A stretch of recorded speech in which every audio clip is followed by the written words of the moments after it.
Salut à tous, alors aujourd'hui on va faire un tour de plaine et on commence dans les colzas. Les colzas, si tu veux, ils n'ont pas terminé la floraison, ils sont...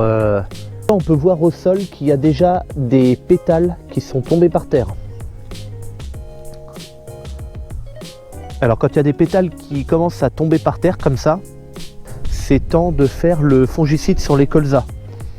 Quand ils perdent leurs feuilles, il y a encore de l'humidité, on peut le voir, il y a de l'eau encore sur les feuilles du colza. Et les feuilles viennent se coller. Les feuilles viennent se coller sur les tiges. Et la maladie se met là, en fait, si tu veux, à l'endroit où les feuilles se collent sur les tiges. Là où ils sont un peu plus clairsemés, comme ici, tu vois qu'il y a de l'herbe au milieu qui a poussé.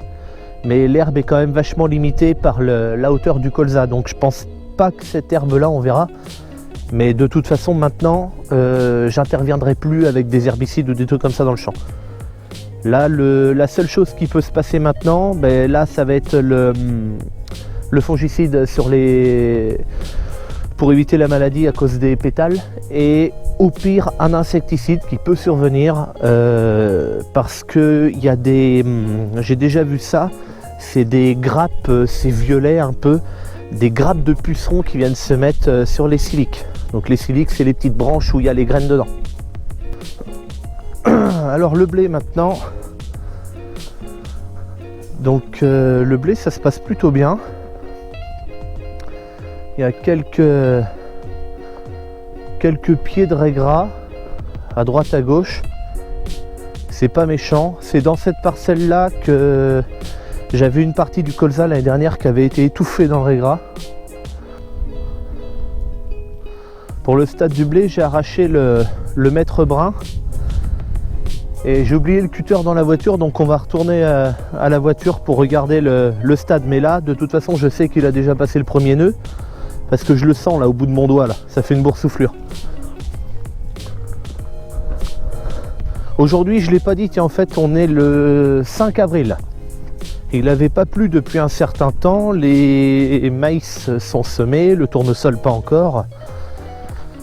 Et le tournesol, en fait, je voulais attendre aux alentours du 15 avril pour le semer. Après, en fonction de la météo, bien sûr. Mais c'est l'idée à peu près que j'ai. Mais si je me trompe pas, je pense qu'il faudra faire le fongicide également sur les blés. Là il y a du vent, donc c'est pas la peine de y aller. Il est assez haut le blé, il m'arrive largement au genou. Tu vois, regarde, ça c'est un rond de raie gras. Les feuilles vertes qui sont vachement plus claires là, c'est du raie gras. Et il est en train de devenir vachement plus clair que le blé parce que normalement il est en train de crever. Après on verra s'il crève jusqu'au bout. Parce que si ça se trouve, il est peut-être juste en train de... Ah, il est peut-être juste en train de ralentir. Et ça se trouve, il va pas crever.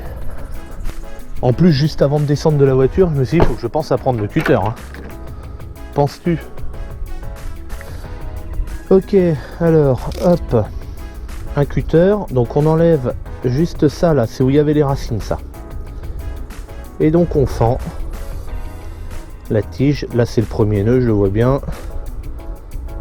Là ça a forcé, donc je pense que c'était l'épi qui était rendu là. Bon, ok. Ici c'est le nœud, ici c'est l'épi. Et d'ailleurs si je le sors, on peut voir, c'est peut-être pas évident à voir avec la caméra, mais on peut voir déjà les premiers épis. Ok, donc maintenant on va aller voir au maïs si ça lève. Très bien, donc voilà le champ de maïs. Donc le champ il a été roulé parce que le maïs est une plante qui est et aussi une graine qui est moins fragile que le tournesol. Ça peut être roulé sans aucun problème. En tout cas, encore une fois, dans les terres que j'ai moi chez moi. Bien sûr, c'est pas forcément le cas de tout le monde. Hein. On est bien d'accord. Je suis assez content du résultat du résultat final. Alors pour l'instant il n'y a rien de levé, hein, donc on verra bien. Je ne retrouve plus les sillons, donc ça va être compliqué. Je pense que là, peut-être par là. Donc tu vois que c'est vraiment frais. Et il a plu 8 mm hier. Ah attends, là c'est plus... Ah attends, c'est ça. Ils sont là. Hop, là j'en ai un. J'en ai un et regarde. Il a commencé à germer. Tu vois la graine, elle a éclaté et puis il y a un petit bout vert là qui commence à sortir.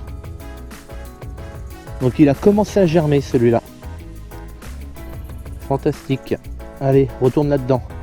Voilà. Donc bon, ça fait maintenant un peu plus d'une semaine qu'ils ont été semés. Ok, donc là je suis dans la parcelle de pois. Toute petite, 0 hectare 70. C'est la plus petite parcelle que j'ai ici. C'est une parcelle qui peut être assez humide l'hiver. Enfin sans...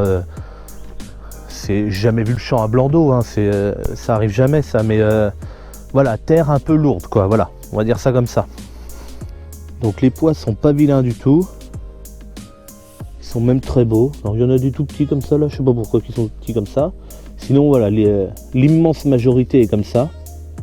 Et donc on voit bien, encore une fois, les vrilles. Ce sont des vrilles. Donc là c'est une parcelle de pois d'hiver. Donc j'ai 3 parcelles en culture de pois d'hiver. Bon là aussi, rien à faire, pas grand chose à dire non plus. Ils ont été semés en novembre. J'ai pas vu de bestioles dedans. De bestioles, enfin nuisibles on va dire. Les feuilles sont toutes bien vertes, il n'y en a pas, une décoloration des feuilles peut nous signaler plusieurs choses, peut-être une maladie, peut-être une attaque d'insectes, mais là non. Et même quand on regarde d'une manière générale le champ, il n'y a pas de... En fait le champ est plutôt homogène quoi, voilà, j'ai pas de zone, tout est pareil dans le champ. Alors je vais te faire voir un truc si quand même, ils sont vachement propres. J'avais quelques herbes ici, mais tu vois, elles commencent à devenir rouges, jaunes. Donc ça, c'est en train de crever. Ici, à partir de sous mes pieds, et puis là, c'est pas le passage du tracteur qui est passé là. C'est juste de l'eau qui a stagné et qui a noyé les pois. Et en fait, si tu veux, avec papa, on avait décidé de venir et de faire une tranchée là, puis une autre là-bas, puis une troisième plus loin, pour que l'eau s'évacue. Et en fait, si tu veux, quand j'ai décidé de venir, il a arrêté de pleuvoir. Ok, dernière parcelle colza de printemps. J'ai failli les oublier. Donc eux, c'est particulier. Ils ont souffert d'attaques d'altise. D'ailleurs, il y en a encore. Merde. Il y en avait une au bout de mon doigt, là il y en a une dans cette feuille, hop là, ça saute comme une puce en fait, et ils ont subi des attaques vraiment importantes de la part de ces altises là. Pour information, j'en suis déjà, tu as vu le stade du colza, ils sont pas très avancés, j'en suis à 3 insecticides. C'est absolument énorme. C'est une culture qui pour l'instant ne me coûte pas cher du tout parce que la coopérative, vu que c'est dans le cadre d'un essai, m'a donné la semence. Et puis après, comme ça fait que 1 hectare, les doses d'insecticides que je mets étant très petites, en fait j'utilise des fonds de bidon qui me restent des insecticides pour les colzas et des trucs comme ça. Donc pour l'instant en fait si tu veux ça m'a rien coûté à part le fait de le semer avec mon tracteur quoi. Et le gasoil. C'est aussi pour ça que j'ai décidé de participer à l'essai sur cette parcelle d'1 hectare, sinon peut-être que je ne l'aurais pas fait. À mon avis, l'année prochaine, je ne recommencerai pas. Bon, après, on ne peut pas juger sur une année, hein, mais quand même, c'est une culture qui est très compliquée parce qu'au printemps, tous les insectes se réveillent et sont là, et les colzas sont très petits. Je vais peut-être refaire un insecticide dessus parce que ce serait quand même dommage de les faire crever, de les laisser crever sous les insectes puisque c'est dans le cadre d'un essai. on veut quand même voir dans l'essai si les colzas de printemps, c'est viable. C'est viable en culture principale, quoi, pas en culture de remplacement comme c'était fait avant, pour boucher les trous d'un colza d'hiver qui avait crevé.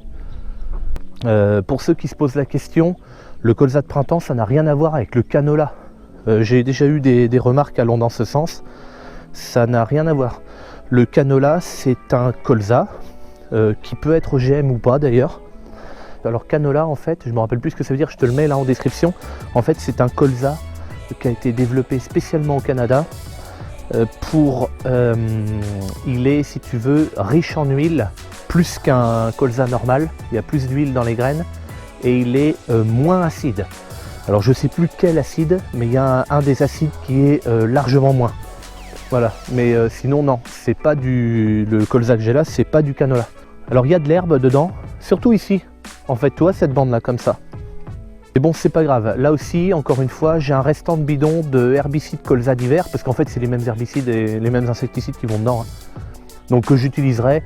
Mais là, j'attends un peu, parce que comme les colzas ont eu un peu de fatigue à cause des altises, des petites altises là, si tu veux, je vais attendre qu'ils soient un petit peu plus développés. Remarque d'ailleurs, ils sont pas mal. Je voulais attendre qu'ils aient au minimum 2 vraies feuilles.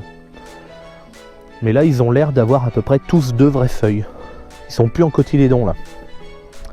Donc je vais peut-être pouvoir effectuer le traitement. Tu peux voir aussi une bassine jaune là. Faut que j'aille changer l'eau qui est dedans. En fait, dedans j'ai mis de l'eau. Donc il y a un trait à l'intérieur de la bassine, un repère. Il faut mettre de l'eau jusque là. Et je mets un petit peu de liquide vaisselle dedans. Le liquide vaisselle, tout simplement, ça fait coller les insectes dedans. Enfin coller entre guillemets. Enfin ils n'arrivent plus à s'envoler de toute façon.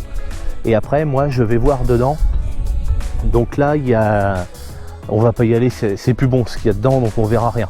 Mais je vais le renouveler le truc là. Et en fait, dedans, les insectes, si tu veux, comme c'est jaune, ils sont attirés par ça, ils vont se noyer dedans. Alors c'est dommage, tant pis, dommage pour eux, hein, mais si tu veux, moi, ça me permet de savoir quels insectes j'ai dans mon champ et évaluer s'il y a un risque pour ma culture ou pas. Parce que je peux voir plein d'insectes sur mon champ et qu'il n'y a aucun problème, donc tout va bien. Mais je peux aussi ne pas voir ou presque pas voir d'insectes dans le champ et pourtant quand je vais dans la gamelle jaune, c'en est rempli. Et des insectes qui pourraient être nuisibles. Donc ça, c'est un vrai problème. Cette gamelle jaune, on peut estimer, si on veut, que c'est un outil d'aide à la décision. Je pense qu'on peut appeler ça comme ça.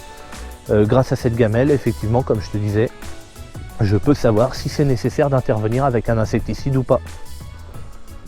Bon ben ça y est, j'ai fait le tour des cultures. Il reste plus que le tournesol, mais le tournesol n'est pas encore semé puisque je t'ai dit qu'on était le 5 avril. Donc il y aura d'autres occasions de voir le tournesol. Et moi je te dis à bientôt pour une prochaine. Allez, salut!